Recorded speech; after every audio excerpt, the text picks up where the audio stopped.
لكن يلعبها على طول الى اجويرو. الحاجات دي بقى كانت تشوفها على طول رايحه في المقص، الحاجات دي كان يستلم هنا ويلعبها في البعيده. ادي امامنا يا توري قافلين عليه الطريق، استلام على طول حلوه قوي معموله جميله. يا ولد يا ولد يا ولد يا ولد يا نوليتو عملها جميله يا توري. يعود كبيرا، يعود من الباب الكبير بالتخصص، سجل في مرمى كريستال. وياتي يا توري بعد المصالحه، وما احلى هذه المصالحه، يسجل في الدقيقه 39 هدف للسيتيزنز بعد هذه العمليه الرائعه. اتعملت حلوه حلوه حلوه الكره اللي امامنا اهو. سجل في هذا الملعب في لقاء 2-0 في 2013 2014 كان سجل جيكوب، هو كان سجل، لكن المره دي في الضغط العالي اتعمل صح، اتقطعت الكوره تصل الى كون اجويرو. يا توري بقى المساحات اللي بيحب يلعب فيها واتعملت له حلوه قوي من نوليتو. يا توري لسه بحكي على المقصات، يحطها في المقص اليمين لمرمى الحارس الويلزي الحارس وين هانسي. فينك يا هانسي؟ وين هانسي في اللقطه الماضيه؟ وين هانسي يتابع وينظر في هذه الكره التي تحلق في اعلى الشبكه. هنا هدف ليايا توري، هدفه الاول على فكره منذ ان سجل في مرمى فريق نادي استون فيلا في شهر مارس من العام. تغطيه روعه من جانب اللاعب وورد اللي طلع الكره قبل ان تتجاوز خط المرمى. هنا في فرصه كبيره، وادي امامنا اللاعب كونر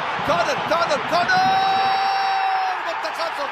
كونر ويكهام امامنا هو بالتخصص بيسجل، سجل 4 أهداف في مرمى مانشستر سيتي. كونر ويكهام اكثر فريق سجل فيه كان ستوك 3 أهداف، بقى كده هو بقى عنده 4 أهداف. اذا كونر ويكهام اللاعب البديل. شوفوا كرة القدم تضيع الفرصة من كون اجويرو في الدقيقة 65 ترد بهدف التعادل امامنا. هنا ملعوبة حلوة قوي، والكرة ملعوبة من ماك ارثر، وادي التحرك امامنا من زاها، والعمق اللي وسط الملعب مش موجود في اللقطه الماضيه.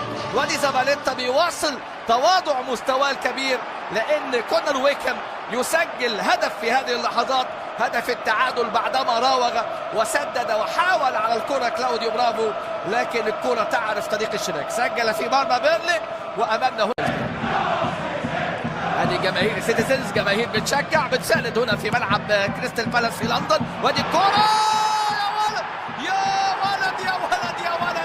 يا توري ياتي بهدف ثاني في وقت قاتل. عدت كولين دي بروين والحوار هنا يستمر، ولكن يا توري يسجل في مباراة اليوم هدف في الدقيقة 83.